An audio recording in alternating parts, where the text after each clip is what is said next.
If you don't know, E3 is a magical time of year. A time when people from all walks of life come together to celebrate the video game succubus that is the AAA video game space, and have it effectively drain our wallets before they've even shown us a solid product yet. And it's all based on the element of surprise. Well, shit.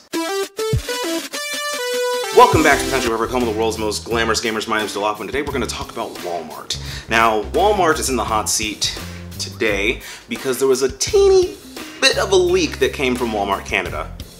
What the fuck, Canada? Thought we was cool. Either way, as we get closer and closer to E3, it's to be expected that leaks will come in all shapes and sizes, whether they be true or not. But the interesting thing about this leak was that we got a publisher to respond. Yes, so Bethesda kinda sorta responded to the idea that Rage 2 is real. And yes, that would have been an interesting surprise to have at E3.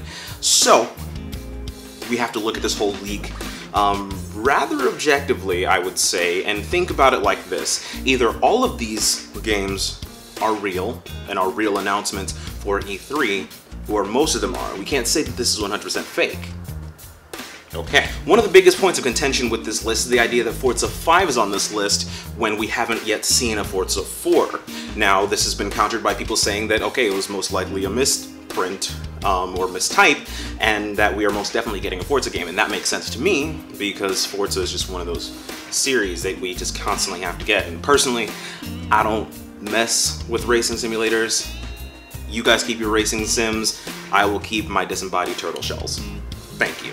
Another thing on this list is that Final Fantasy VII Remake is going to be at E3 again, and it very well could be, but up until this point we've only seen news about how far behind development on Final Fantasy VII Remake is, so far as to say that everything that we saw last E3 had to be scrapped and they're basically just starting over. So if that's true, who knows what we'll see on that game. However, guys, come on, let's be realistic here. When have we ever known Square Enix to show a game off years before it's ready? Alright? Think about that.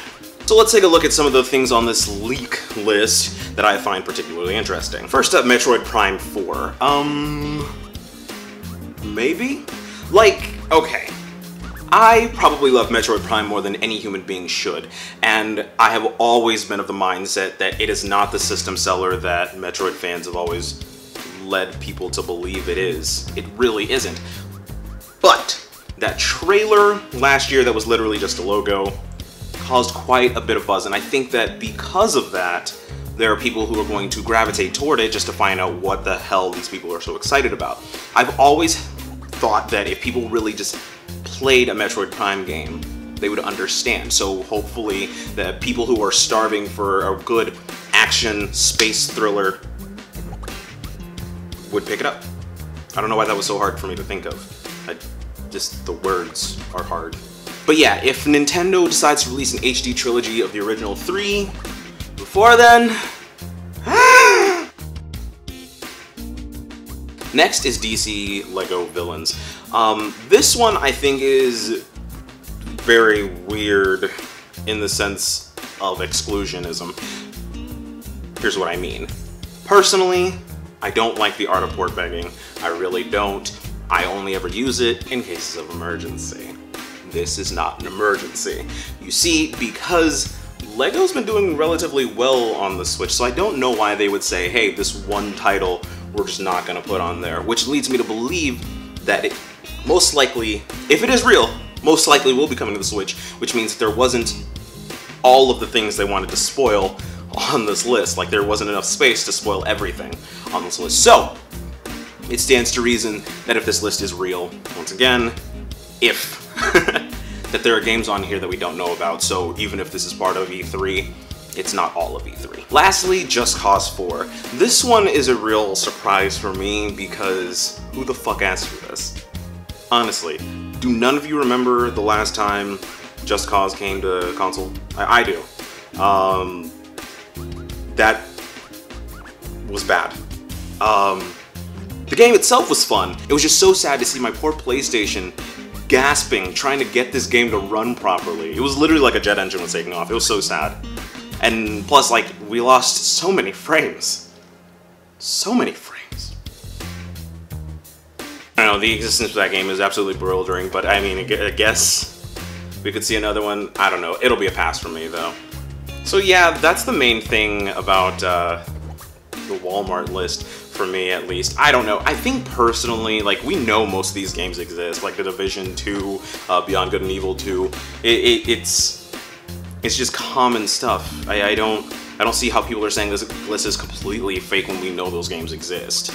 But I think that's something that nobody else has been talking about should really be brought into the forefront. It's something that I really noticed that's been bothering me about this list that has been gone untouched. And it's the idea that most of these titles are sequels. I know that it's very typical of gaming culture to absorb sequels and to go with what's safe and ostracize new IPs, but...